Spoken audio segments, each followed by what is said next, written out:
Today our topic is how to quote in a research paper. First of all, we need to understand that what is quotation, why we use quotations in the research paper.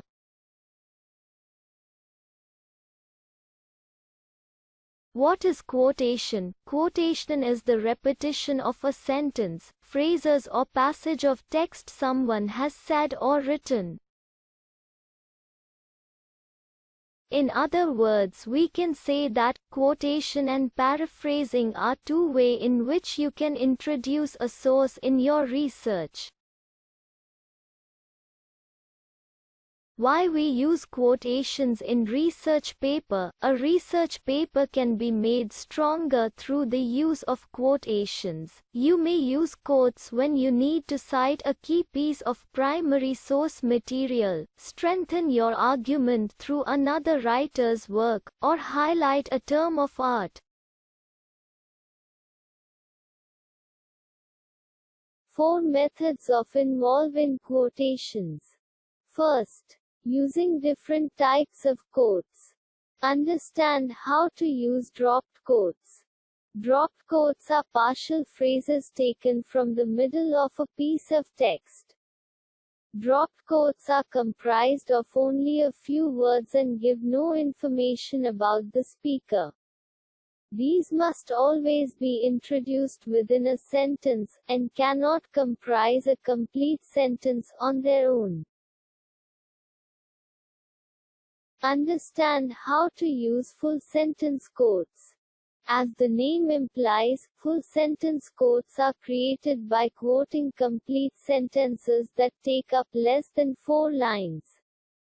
Although these are complete sentences, they cannot be used as standalone sentences in your paper. Introduce them with an additional complete sentence or a signal phrase. Understand how to use block quotes. Block quotes are multiple sentences quoted directly from a source which take up more than 4 lines in your paper, or no more than 3 if you are quoting verse. Because these take up a lot of physical space, they should be used sparingly with a maximum of 1 to 2 for a complete paper. Incorporate a block quote by adding a complete line space between your own content and the quote, and offsetting it by indenting the entire quote to the right a single time.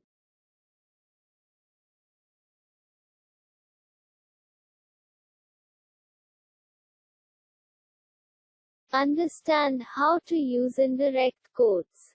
Indirect quoting, or paraphrasing, is when you use a sentence from a source but change the wording slightly into your own words. This is useful when you cannot meet rubric requirements by quoting, or if you've quoted too much. Be careful to avoid plagiarism though by changing at least 50% of the sentence.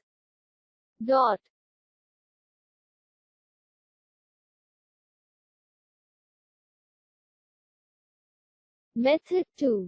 Formatting your quotes. Know where to place commas and periods. When you're placing a quote inside your essay, you'll likely have to use a comma or period at the end. If you're quoting without giving a citation, because your entire essay is about a single work, for example, commas and periods go inside the quotations marks. If you've included a parenthetical citation, the comma or period goes outside the quotation marks after the citation. To use a comma, you might structure the quote within sentence like this: yogurt provides beneficial bacteria to your gut, so it is good to include 1 serving. Know where to place exclamation points and question marks. If there is an exclamation point or question mark inside the quote you are using, keep it inside the quotation marks. If you're asking a question or exclaiming the importance of a quote, add the punctuation outside of the quotation marks. If you are asking a question about a quoted question, use a single question mark inside the quotations. Example of a quotation that comes with a question mark: Alice said, "But where will I go?" Example of asking a question about a quotation. With so much contention, will literary scholars ever agree on the dreamlike quality of Alice's adventure? Example of a question about a quoted question. At this point in the story, readers communally ask. Use ellipses correctly. When you use the majority of but not all of a quote, or if you begin in the middle of a quote, it is necessary to insert ellipses. These show that some of the sentence is not included in your quote. Used to show that a part of the quote before or after your selection has been excluded. Ellipses can be used in the center of a quote to leave out words that you feel add unnecessary length to the statement without adding value. For example, as the man stated, reading the book was enlightening and life-changing. This is done rather than, as the man stated, reading the book over the last few weeks was not only incredibly enjoyable, but also enlightening and life-changing. Quote. Ellipses should be used only before. Use brackets correctly. The opposite of ellipses, used to leave something out, brackets are inserted into a quote to add information that you deem important, necessary but which is not included in the quote itself.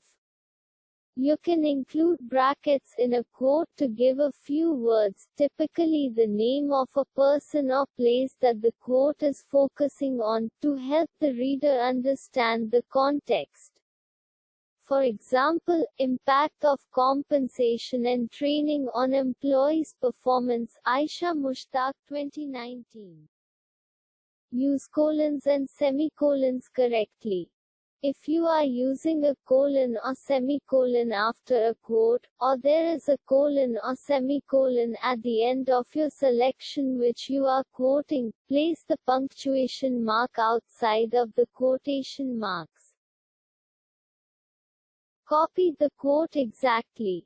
If you are using a direct quote, it is imperative that you copy it word for word. Include all spelling and grammatical mistakes as well, even if you are aware they are incorrect. If your quote has a mistake that you are aware of, put sick italicized and in brackets immediately after the mistake.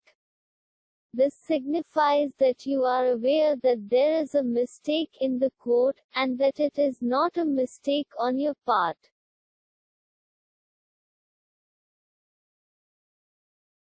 Method 3. Quoting in different styles. Quote in MLA format.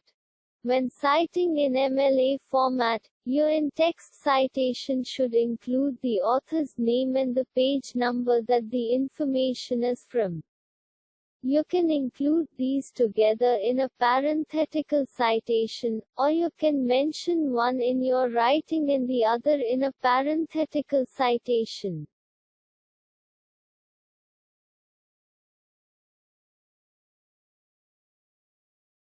Quote in APA format. Slightly different than MLA format, APA requires an in-text parenthetical citation with the author's last name and the year the text was published.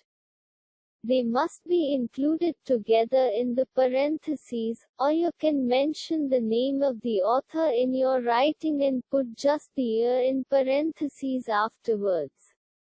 For example, as Billy's character is described, we learn, Billy wasn't a Catholic, even though he grew up with a ghastly crucifix on his wall. Vonnegut 1969. Quote in Chicago style. The Chicago style of formatting research essays uses footnotes at the bottom of your page rather than in-text parenthetical citations. In order to cite a quotation in your paper, add a footnote number immediately after the ending quotation mark, not inside the quotes.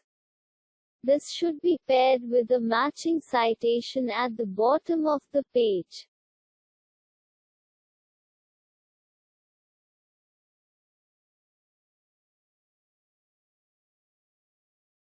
Method 4. Quoting successfully. Choose the quotations you want to use in the paper with care. Overuse of quotations is considered sloppy in academic writing because it relies too heavily on others to make your point. Show not only that can you write, but that you can also judiciously sift through large amounts of research to glean the most important quotes that will support your argument.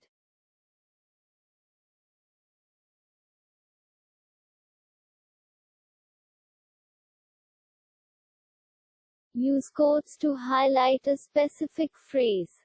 Oftentimes in academic writing, a very specific phrase or term may be used and described by an empirical source. If there is no way for you to better explain or reword this phrase, use a quotation. When possible, try to paraphrase or use an indirect quote to avoid seeming lazy with your writing. Quote important evidence. Quotations can be particularly helpful for an argumentative or study-based research paper, as you can use them to provide direct evidence for an important point you are making. Add oomph to your position by quoting someone who also backs it, with good reason. Be sure to elaborate on their point after quoting though, rather than just dropping it into your essay without further discussion. Be clear when using quotes. Although helpful at times, quotes that have not been clearly attributed can be confusing and out of place. Make sure your quote is given context before stating it. Although you should have a citation involved as well, it is important to make it clear to the reader that the ideas you are presenting are those of someone else. Include bibliographic information at the end of the paper. A works cited page, or other bibliographic source page, is used at the end of the paper to list full publishing information on each quoted source. Thank you for watching. Like, share, and subscribe my channel for more informative videos about research.